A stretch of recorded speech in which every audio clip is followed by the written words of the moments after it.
Stand लिए हुए हैं कि पूरे भारत में मुझे विपक्षी नेता के तौर पर नीतीश कुमार और अरविंद केजरीवाल दिखते थे। आप अरविंद केजरीवाल को क्यों इनकार कर रहे हैं कि वो विपक्ष में चलने लायक नहीं है?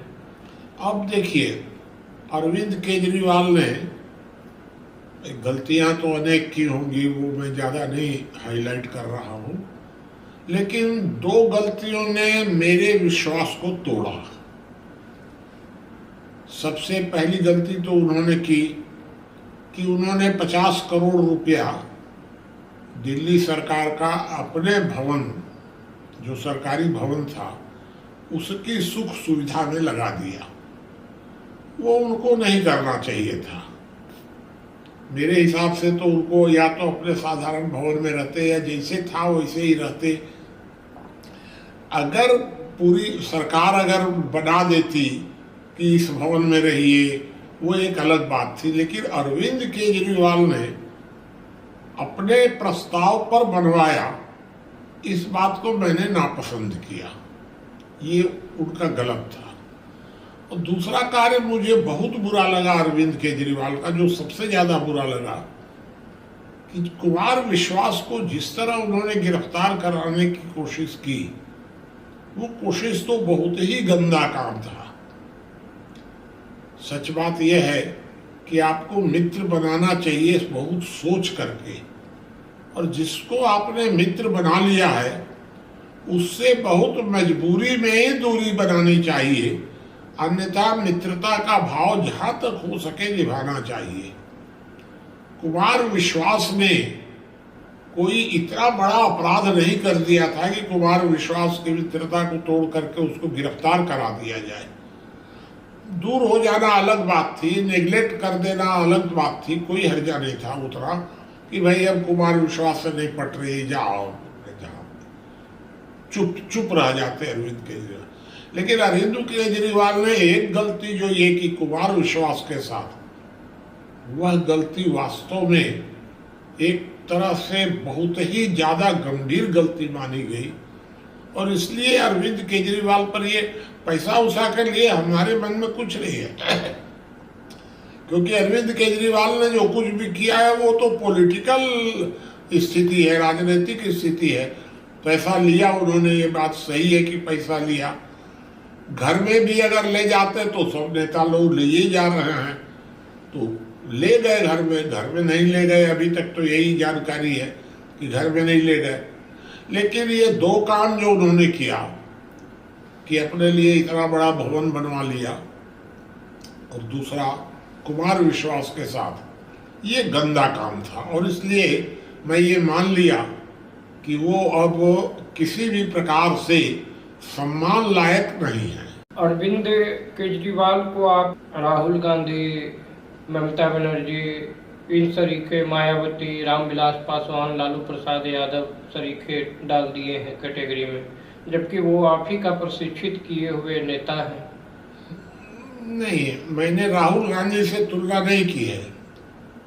राहुल गांधी जो है वो तो एक नासमझ, माने बचकानापन है उनके अंदर, शराफत है बहुत ज्यादा।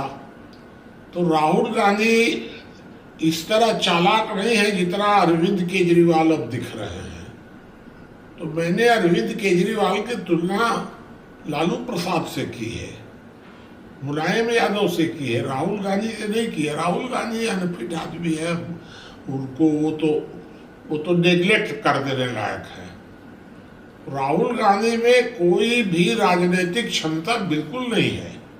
तो इसलिए अरविंद केजरीवाल वर्तमान में जैसा दिख रहे हैं, वो बहुत ज्यादा चालाक दिखने लग गए, जो पहले हम लोगों को नहीं अंदाज था कि अरविंद केजरीवाल इतना चालाक है।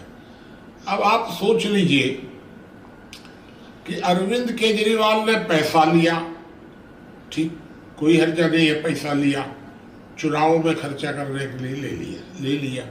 उनको ये कहने की क्या जरूरत आ गई कि मनीष सिसोदिया भगत सिंह है? अरे भगत सिंह और चंद्रशेखर आजाद और गांधी, इनसे अगर तुलना करोगे भ्रष्टाचार करने वालों की, तो आप पर तो लांछन लगेगा ही। तो इतना कहने की क्या जरूरत आ गई थी?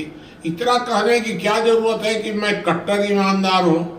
अरे ईमानदार भी कह देते तब भी गलत था, ईमानदार कह देते तो चलिए चल गया, ईमानदार कह दिया आपने।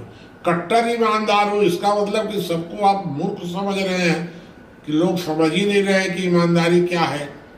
इसलिए अरविंद केजरीवाल को हम लोग अब धीरे धीरे मानने लगे हैं कि वो 3 नंबर के तरफ जा रहे हैं। इसलिए जा रहे हैं कि भ्रष्टाचार करना भी है और अपने को ईमानदार घोषित भी करना है। ये दोनों शब्द एक साथ नहीं चल सकते हैं।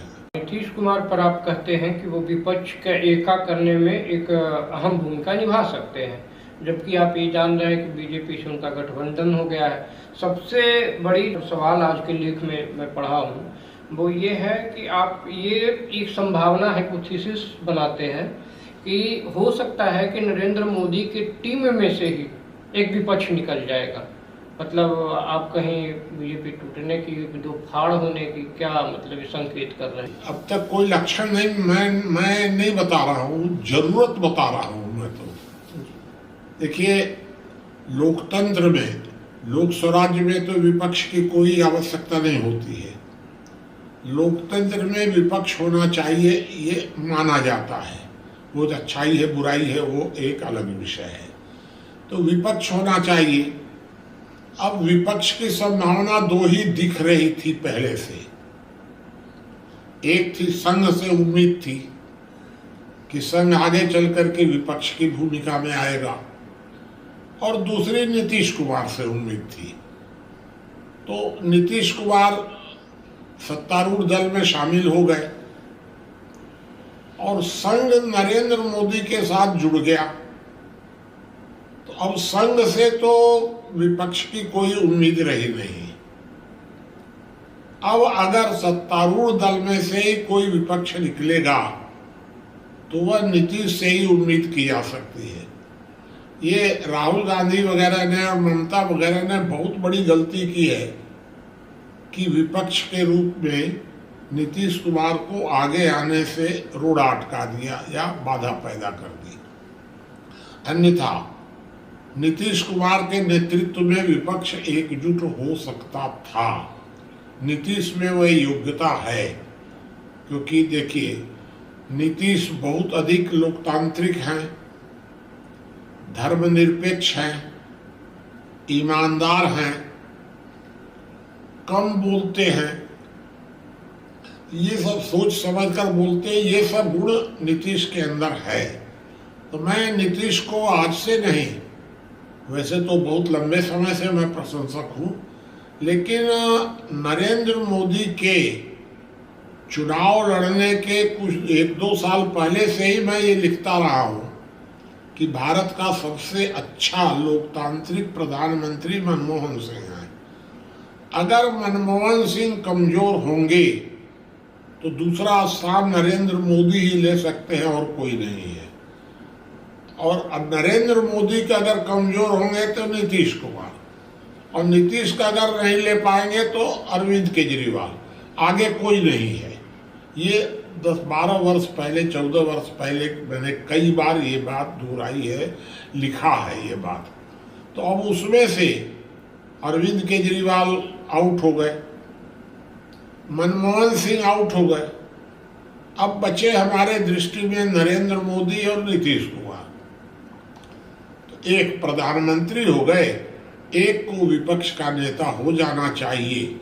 यही हमको लोकतंत्र का भविष्य दिख रहा है।